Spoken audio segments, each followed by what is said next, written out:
Welcome back. More children have been diagnosed with COVID-19 than at any other time during the pandemic. Nearly 94,000 cases reported last week alone. They are part of a surge, and as BNC's Jamise Price reports, some hospital ICUs are now filling up.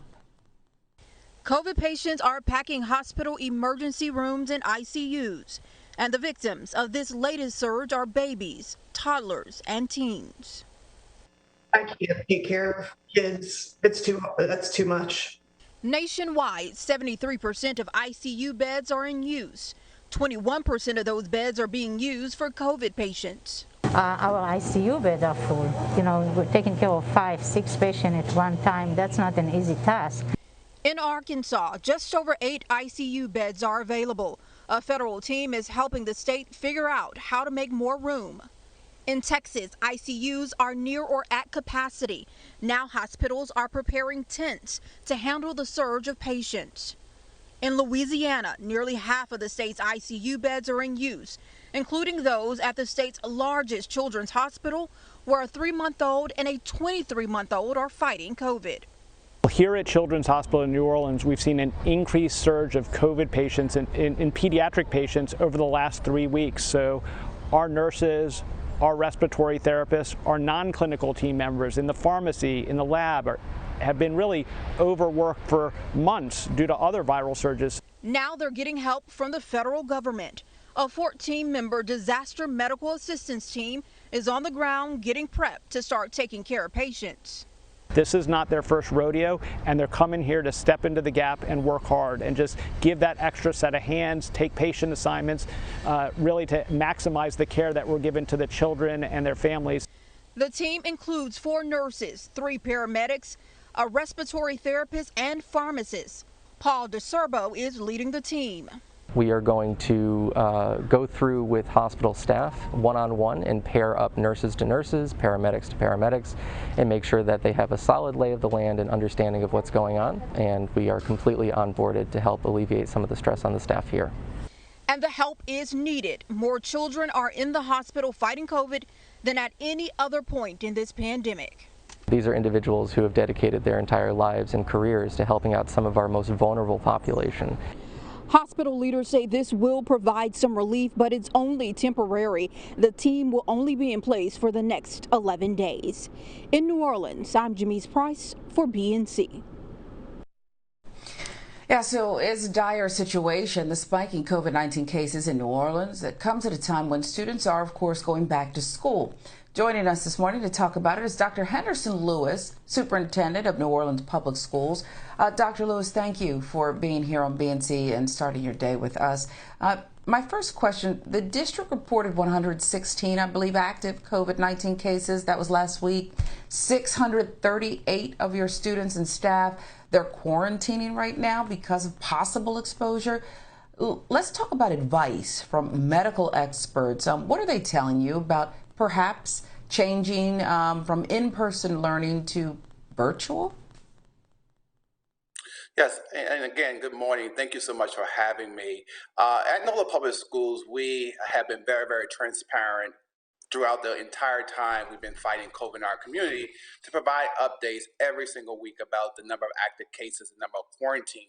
But I also want to share that those active cases that we just reported, many of those cases actually happened where they was doing, didn't happen in our schools, but like, for example, 21 students were from football, from a summer camp or what have you.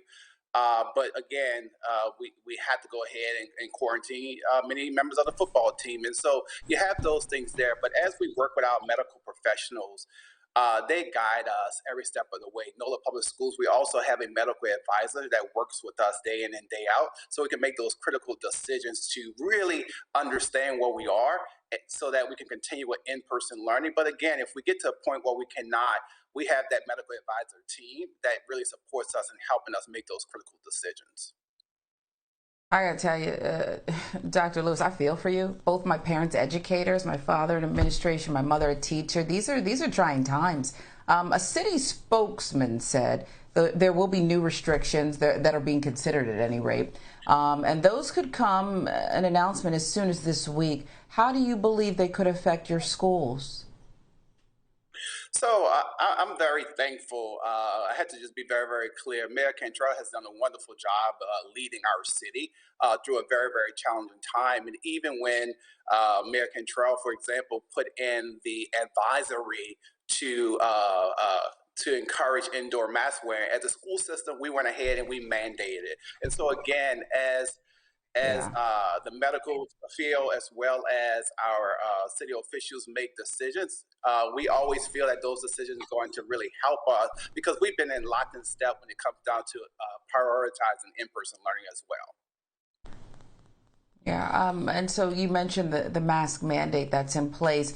CDC guidelines would support that. What about teachers, though? You know, as I said, my mom is a school teacher. They have to police so much. What guidelines do they need to follow if a student removes a mask when they're supposed to have it on? You know, our teachers are great. They work with our students day in, day out, even before we encounter COVID in our community. And our teachers have done an amazing job last school year as we went back to school in-person learning in September, for example, and really helped students. It wasn't a discipline issue thing to we actually address, but our teachers really worked with our students to make sure that they understood the importance of protecting not only themselves, but their classmates, because we realized that transmission did not happen in our schools. Hmm. What about other guidelines? Masks are one thing, but I'm sure you have a complete set of protocols. Can you talk about some other ones that are there to protect students and staff? Mm-hmm.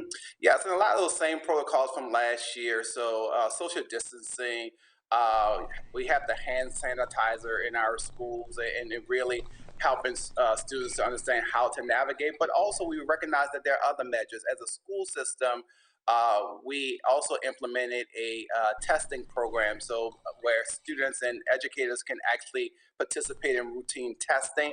And also, at the end of the day, we're very fortunate. We know all students don't qualify for the vaccination at this time, but as a school system, we are also encouraging everyone from our educators to our students who qualify to be vaccinated.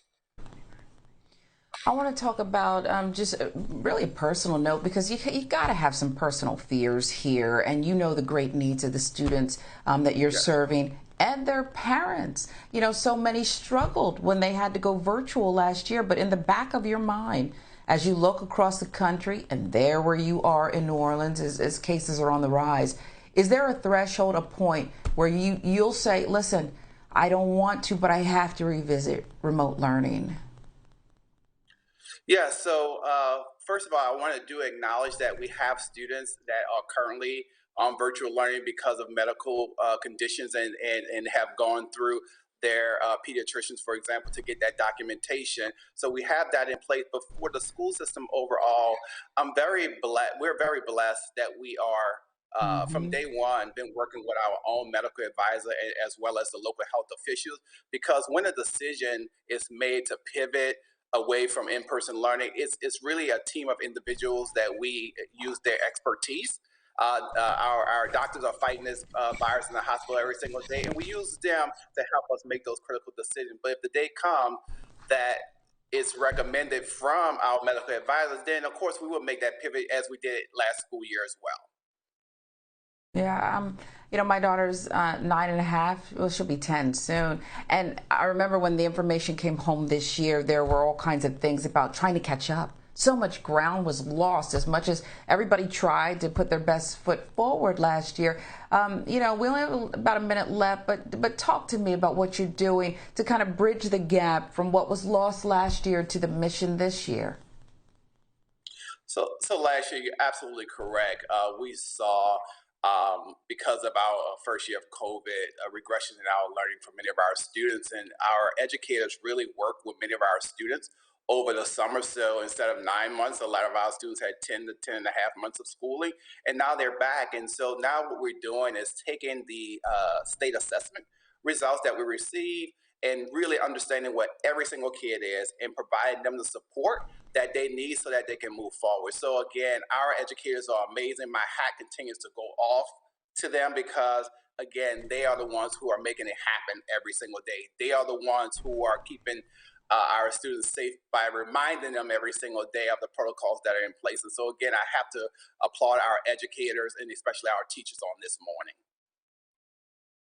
Well, Dr. Lewis, I want to applaud you because this is a heavy lift. I can't imagine being in your shoes as you support this school system and try to work in these unprecedented times. But we appreciate you. I hope you'll come back and update us. Dr. Henderson Lewis, Superintendent, New Orleans Public Schools, thanks so much for starting your day.